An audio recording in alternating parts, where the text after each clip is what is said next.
जब भी किसी की चोट लग जाती है या फिर कोई घाव हो जाता है तो उसे सुखाने के लिए या ठीक करने के लिए डॉक्टर कुछ दवाएं देते हैं। आज की वीडियो में हम उन्हीं दवाओं के बारे में बात करने वाले हैं। दवाओं के बारे में जानने से पहले हम घाव के बारे में जान लेते हैं। देखिए, घाव दो तरह के होते हैं, एक होते हैं एक्यूट और एक होता है क्रोनिक।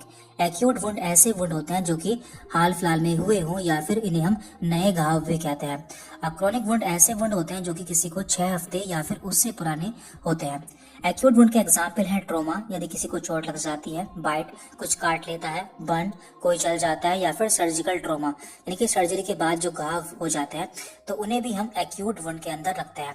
जबकि क्रोनिक वुंड काफी पुराने होते हैं। उसके एग्जाम्पल्स है न्यूरोपैथिक वुंड्स, यानी कि यदि किसी के हाथ पैरों की नसें सही से काम नहीं करती है तो उसके हाथ पैरों में घाव हो जाते हैं तो वो क्रोनिक वुंड के अंदर आते हैं। इसके अलावा डायबिटिक फुट यानी कि डायबिटीज के कारण जो हमारे पैर में घाव हो जाते हैं वो भी क्रोनिक वुंड में आता है। इसके अलावा प्रेशर सोर यानी कि यदि हमारे शरीर के किसी पर्टिकुलर एरिया में लगातार प्रेशर पड़ता है, जैसे कि बेड सोर, ऐसे मरीज जो कि लगातार बेड पर लेटे रहते हैं तो उनके कमर पर घाव हो जाते हैं तो वो प्रेशर सोर कहलाते हैं और ये भी क्रोनिक वुंड में आते हैं। अब हम इसके इलाज या फिर मैनेजमेंट के बारे में बात कर लेते हैं। तो पहले बात करते हैं एक्यूट वुंड के लिए। देखिए, यदि यहाँ पर चोट हल्की होती है तो हम वहाँ पर नॉर्मल ड्रेसिंग कर देते हैं और साथ में दर्द की दवाई भी दे देते हैं, और जिससे इन्फेक्शन ना हो तो इन्फेक्शन के लिए टैबलेट भी दे देते हैं।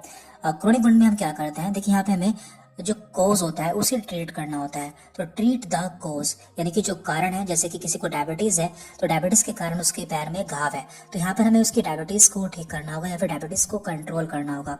और साथ ही साथ यहाँ पे हमें वुंड की केयर भी करनी होती है और कई बार हमें यहाँ पर सर्जरी की जरूरत भी पड़ सकती है। यदि घाव मामूली सा होता है तो उस समय हमें टैबलेट की जरूरत नहीं होती है, हम उस पर ऑइंटमेंट या फिर क्रीम लगा सकते हैं। पर बड़े घाव को इन्फेक्शन से बचाने के लिए हमें एंटीबायोटिक मेडिसिन की जरूरत होती है। तो ऐसे में सबसे ज्यादा कौन सी एंटीबायोटिक यूज की जाती है उनके बारे में हम बात कर लेते हैं। और ये वीडियो आपकी केवल नॉलेज के लिए, आपको इनमें से कोई भी दवा खुद से इस्तेमाल नहीं करनी है, क्योंकि जो इसकी डोज होती है वो आपके डॉक्टर आपकी कंडीशन देखकर डिसाइड करते हैं। तो यहाँ पर पहली पॉपुलर एंटीबायोटिक है एमोक्सिसिलिन एंड पोटेशियम क्लेवोनेट का कॉम्बिनेशन, और इसके काफी पॉपुलर ब्रांड नेम है एमोक्सिक्लेव 625 एंड मोक्सिकाइंड सीवी। ये घाव लग जाने पर बहुत ज्यादा इस्तेमाल की जाती है। इसके बाद यहाँ पर दूसरी पॉपुलर एंटीबायोटिक है सेफेक्सैम टैबलेट, इसके पॉपुलर ब्रांड नेम है जीफी 200 एंड सेफेक्स 200। तीसरी पॉपुलर एंटीबायोटिक है सेफेलेक्सिन, ये कैप्सूल फॉर्म में मिल जाती है और इसके पॉपुलर ब्रांड नेम है सेफेडेक्स एंड फैक्सिन। इसके बाद यहाँ पर फोर्थ नंबर की एंटीबायोटिक है जो कि घाव को सुखाने के लिए या फिर उसे इन्फेक्शन से बचाने के लिए दी जाती है, सिफ्रोफ्लॉक्सासिन।